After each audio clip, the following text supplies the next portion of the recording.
The director of the Wangsheng Funeral Parlor is back again and highly anticipated, but what can you expect before you pull her?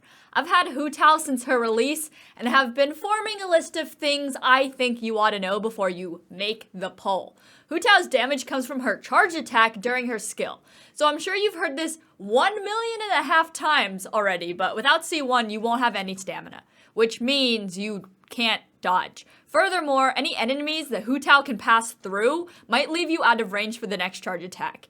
If you play on PlayStation or have a slow camera mobility, you might suffer from the game's poor auto-targeting, like me, which is more apparent here due to her slow attack speed and super long attack animation. Since Hu Tao relies on maintaining a low HP percent, you'll likely want a reliable shielder. She heals herself based on how many enemies you hit with her burst, but since she's best against single targets, you can imagine this number would be pretty low. So make sure you have a backup plan.